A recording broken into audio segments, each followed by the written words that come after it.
Hey everyone, Danny Clark here, MovNat Performance Director. I'm going to show you some variations of prone lying today, 3 variations specifically. The reason we're going to practice these variations is because, like all ground movements, the benefits are going to percolate into other areas of your practice, especially as you do the higher level movements. But prone lying is also a great counter position to a position we find ourselves in all the time, which is the chair position. We all know this position very well. Being in this position, it's easy to get tight hip flexors, our spine becomes sort of rounded and our chest gets tight. Whereas the prone lying position, when practiced regularly, does the opposite. It extends our hips, extends our spine, and starts to open up this chest area. So let's practice these 3 variations and then we'll talk about how to integrate them into your life. Variation number 1 is going to be in the medium position. What I mean by medium is there's sort of 3 positions we can work from. We can be really low in prone lying, we could be in this medium position, and then we could be up here really high. Each has its own practical significance, but let's start in this medium position. Okay, for a lot of us, being down up too high will be hard on our back, and being down too low will be hard on our neck. So this is a nice medium position to start from. What we want to do is try to avoid pressure or any strong sensations in one specific joint. Okay, so if you find yourself feeling this in your lower back, right away, you can even bring your elbows a little further forward. We want to spread the load, the extension of our spine over as many joints as possible. So let's just take 5 breaths here, breathing in, especially to anywhere you feel tight, creating space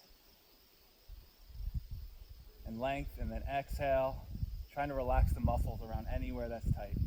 For a lot of you, you should probably feel this mostly starting to open up your mid-back. Okay, and from here, what we're going to do is we're going to walk one forearm across the center line here.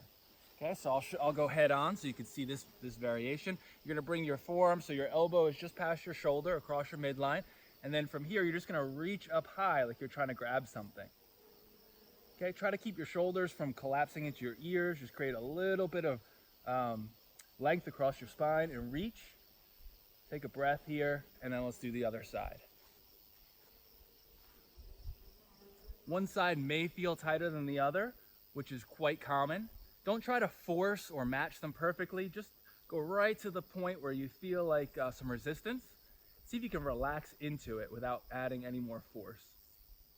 It's okay if you start to fall into your shoulder a little bit. Again, shoulder coming toward the ground, and then come back to center.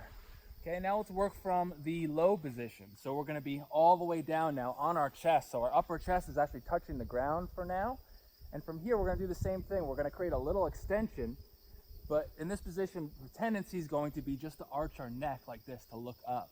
Okay, so what we want to be able to do is keep our lower chest area, our lower ribs glued to the ground. See if we can just create a little extension. Resist the urge to do this. And see if you can just bring your line of sight up purely by extending the upper back. This is going to really emphasize your upper back. Take a few breaths here.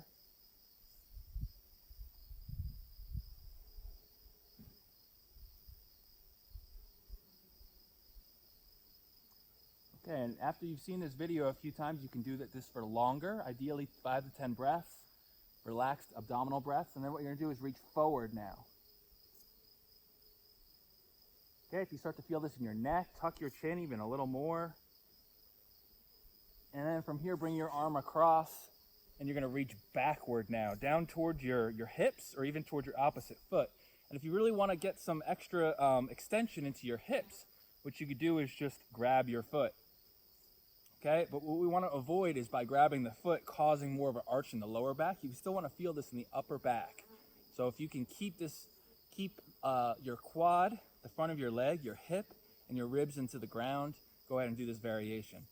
Another variation here would be to start to use your foot to help open you here, just a little bit. We don't want this just to come from the lower back. Again, upper back. Up to you to direct the sensation and adjust to make the sensation go to the right spots that need some opening. And then let's do the same thing on the other side. I'll show a different angle. First, just reaching.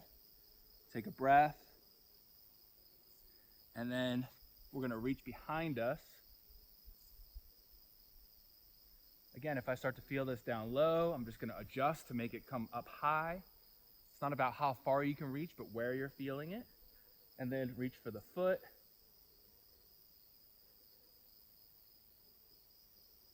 Focus on the hips being grounded and flat.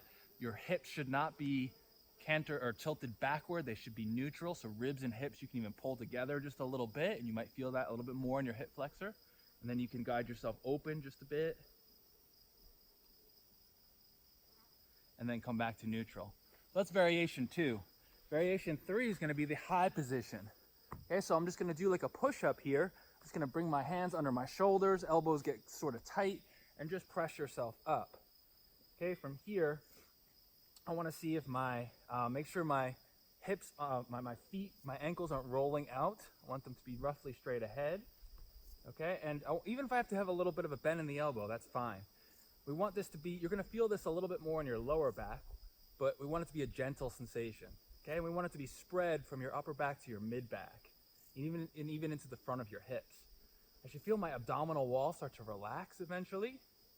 I don't want to be really tight here, otherwise it's going to be all pressure in the lower back. I want to start to allow the ribs to travel forward, look up without it being just head or neck. Drop the shoulders and breathe.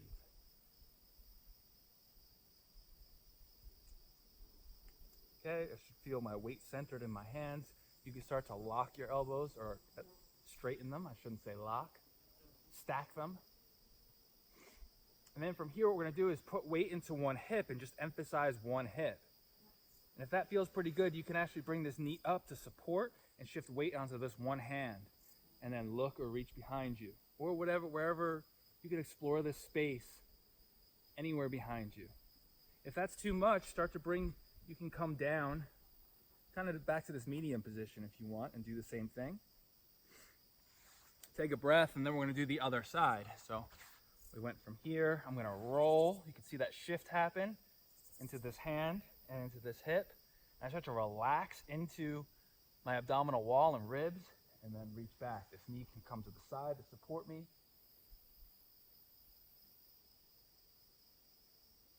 I can explore this space behind me. And then if you want, with any of these positions, you can just kind of go side to side a few times. Okay, you could turn this into transitions into other positions. For example, side bent sit. Okay, so that's our 3 variations. We did medium prone lying with reaching, we did low prone lying with reaching, and then high prone lying with reaching. Let's talk for a minute about integration. How are you going to program this into your life? In MovNat, we have a saying, frequency over intensity. What does that mean? So instead of just doing this occasionally and spending a lot of time there and really pushing yourself, what I'd rather see you do, or what will be more effective, is to do really small doses frequently throughout the day. Even if it was just the morning, or morning and evening, or even morning, midday, evening, or really anytime you feel it, you can always do more. I would set some parameters, some minimum effective doses though. A minimum effective dose would be even just once at the end of the day. If that was done consistently, you'll see a lot of progress. You can always do more, but be careful and listen to the sensations of your body, because you can also overdo it. I hope you've enjoyed this video, and I hope it helps you build your MovNat practice and just lead a pain-free, beautiful, good feeling life.